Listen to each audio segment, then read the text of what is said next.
त्या नगरमध्ये जवळपास सर्वच अडचणी आहेत. सर्वच लोक घंटागाडी दररोज येत नाही, नळाला पाणी स्वच्छ येत नाही. नेमक्या त्यांच्या एकदम बेसिक गरजा पण ते लोकांनी पूर्ण करू शकले नाहीत. मला सांगायचं एवढंच आहे की त्यांची एवढी सत्ता असून पण प्रभागामध्ये विकास का नाही.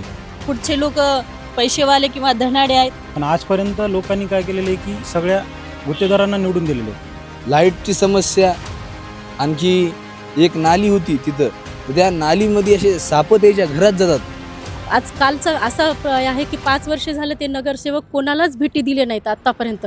नगरात पण आलेले नाहीत, कोणाच्या समस्या पण ऐकलेल्या नाहीत. हे सगळ्यांचीच तक्रार आहे. नगरसेवक म्हणजे जनतेचा सेवक असते. त्यांनी काय केलेले आहेत काम? माझ्या सौ खर्चानं लाईट घेतले आणि आज खंब्यावर त्या पोलवर लाईट लावून आलो मी. यहाँ पे ये बताना चाहते हैं कि ये इलेक्शन ज़ात और धर्म का नहीं है, ये इलेक्शन विकास का है. हम सबको मिलकर लड़ना है. हम सबको ये बताना है कि हम सब एक हैं. पूर्ण महाराष्ट्रभरात सध्या महानगरपालिकेची रणधुमाळी सुरू आहे. सध्या नांदेड महानगरपालिकेमध्ये प्रभाग क्रमांक 2मध्ये वंचित बहुजन आघाडीचे एक उमेदवार आणि बाकीचे 3 उमेदवार काँग्रेस पक्षाने दिलेले आहेत. वंचितकडून जोंधळे सुनीता रूपकराव, त्याच्यानंतर कल्याणकर नंदा आनंदराव यांना उमेदवारी देण्यात आली आहे. ते सध्या माझ्यासोबत आहेत. काँग्रेस पक्षाकडून आपल्याला उमेदवारी मिळाली आहे. प्रभागाच्या कुठल्या मुद्द्यावर आपण निवडणूक लढवत आहात? विकासाचे कोणते मुद्दे आहेत? आमच्या नगरमध्ये जवळपास सर्वच अडचणी आहेत. सर्वच लोक घंटागाडी दररोज येत नाही, नळाला पाणी स्वच्छ येत नाही. सर्व आमच्या खूप अडचणी आहेत.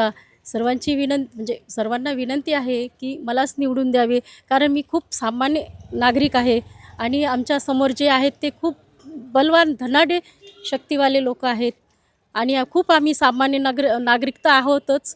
पण उद्या मी निवडून आल्यानंतर तुम्ही जिथं म्हणसाल तिथं येऊ शकते, जिथं आवाज दिला तिथं येऊ शकतो. आजकालचं असं आहे की 5 वर्ष झालं ते नगरसेवक कोणालाच भेटी दिले नाहीत आत्तापर्यंत. नगरात पण आलेले नाहीत, कोणाच्या समस्या पण ऐकलेल्या नाहीत. हे सगळ्यांचीच तक्रार आहे. मी कधीच सर्वांना माहिती आहे की मी कधीच कोणाला नाराज करणार नाही. मी सर्वांचे कामं व्यवस्थित करेल. तुम्हाला वंचित बहुजन आघाडीकडून उमेदवारी भेटली आहे. काँग्रेस आणि वंचितची युती झालेली आहे. काय सांगाल, वंचितची जागा किंवा काँग्रेस पक्षाचं पॅनल पूर्ण निवडून येईल का? सर्वांना जय भीम, जय शिवराय. मी वार्ड क्रमांक 2मधून सुनीता रूपक जोंधळे, वंचितची अधिकृत उमेदवार आहे. आमची युती झालेली आहे काँग्रेस आणि वंचित बहुजन आघाडीची.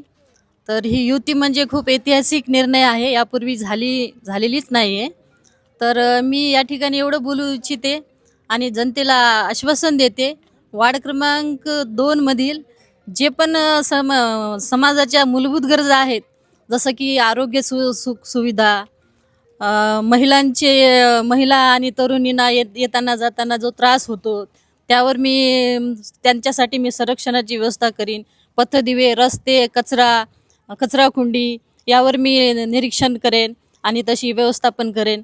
आणि गरोदर महिलांना डिलेवरीसाठी दूर जावं लागते. आमच्या वार्डामध्ये आरोग्य केंद्र बंद पडलेलं आहे, ते पुनश्च मी सुरुवात करून तिथं जे डिलेवरीसाठी उपलब्ध सुविधा असते ती मी पूर्णवत चालू करण्याचा प्रयत्न करीन. आणि विशेष म्हणजे शिक्षणावर मी जास्त भर देण्यात येईल, कारण आमच्या वार्डामध्ये भरपूर तरुण वर्ग आहे, तो शिक्षणापासून थोडा वंचित आहे. त्यांच्यासाठी मी मुख्यत्वे काम करेन. आणि बेरोजगारी जे आहे, सुशिक्षित बेरोजगार वर्ग आहे, त्यांच्यासाठी रोजगार मिळवून देण्याचा प्रयत्न करणार आहे. आणि मी अनेक जे बी मूलभूत गरजा आहेत ते सर्व कंप्लीट करण्याचा पूर्ण करीन. आणि राहिली गोष्ट, पुढचे लोक पैसेवाले किंवा धनाडे आहेत.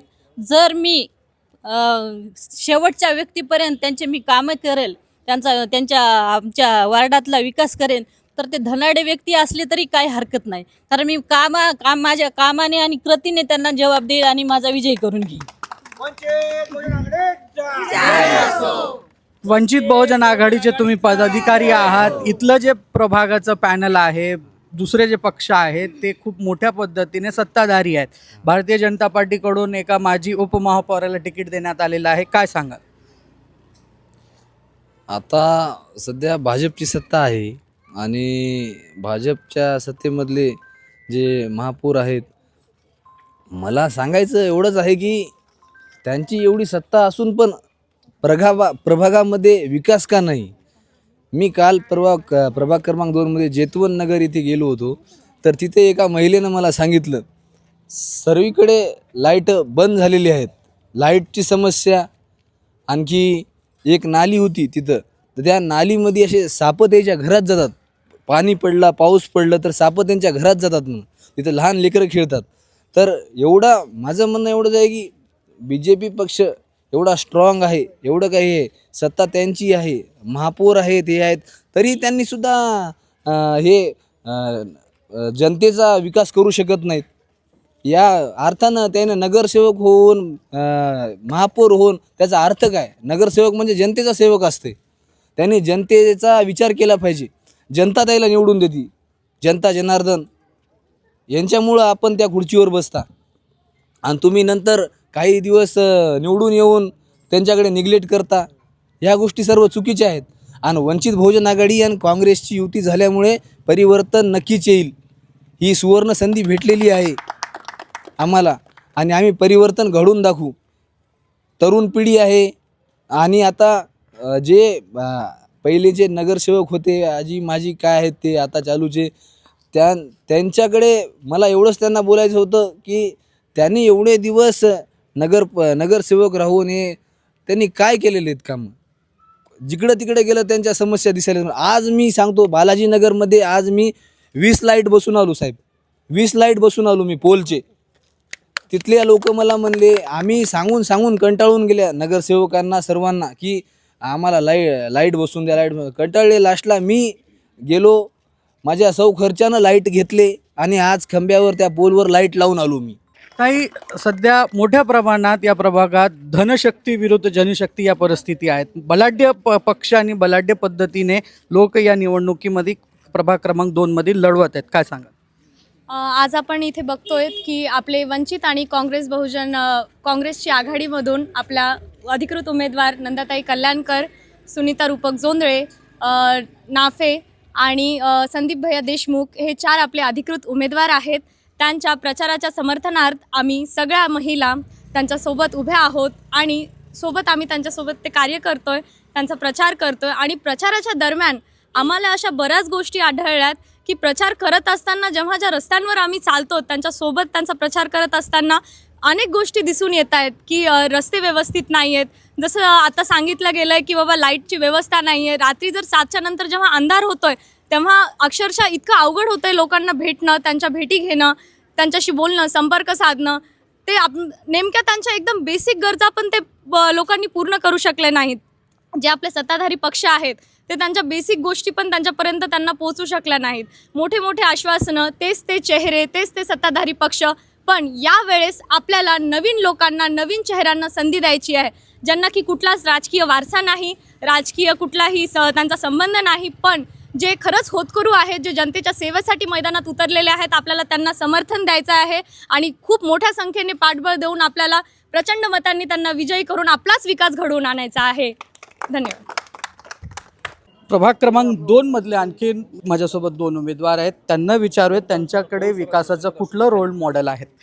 आपण महानगरपालिकेच्या निवडणुकीला उभं टाकलेलं आहात. काय म्हणतायत, कुठले विकासाचे मुद्दे आपण घेणार आहात? नांदेडच्या या नगरपालिकेच्या रणधुमाळीमध्ये सध्या आम्ही प्रभाग क्रमांक 2मधून उतरलेलो आहेत. या प्रभागामध्ये नांदेडमध्ये पहिल्यांदाच यावेळेस काँग्रेस आणि वंचित बहुजन युतीची आघाडी झालेली आहे. 61-20 असा फॉर्म्युला ठरलेला आहे. तर याच्यामध्ये आम्हाला सगळ्यात पहिले जातीच्या समीकरणावर जे मतदान तोडण्याचा प्रयत्न चालू आहे, तर त्याच्यावरती आम्हाला काम करायचं आहे. जसं की या प्रभागामध्ये सर्व जाती धर्माचे लोक राहतात. सर्वच वेळेस आमच्या मागच्या टर्ममध्ये काँग्रेसला भरपूर मतांनी आमच्या लोकांनी आम्हाला निवडून दिलेलं आहे. पण आजपर्यंत लोकांनी काय केलेलं आहे की सगळ्या गुत्तेदारांना निवडून दिलेलं आहे. आणि अजूनही एवढा विश्वास टाकूनही या प्रभागातल्या लोकांचे भरपूर हाल अपेष्टा अजून चालूच आहेत. मुळात काम जनतेपर्यंत पोहोचलेलं नाही. आणि हे शहराच्या लगत असलेला भाग असल्यामुळे इथं बाहेरून शिकण्यासाठी जनता येते, बाहेरच्या खेड्यातून मुलं शिकण्यासाठी येतात.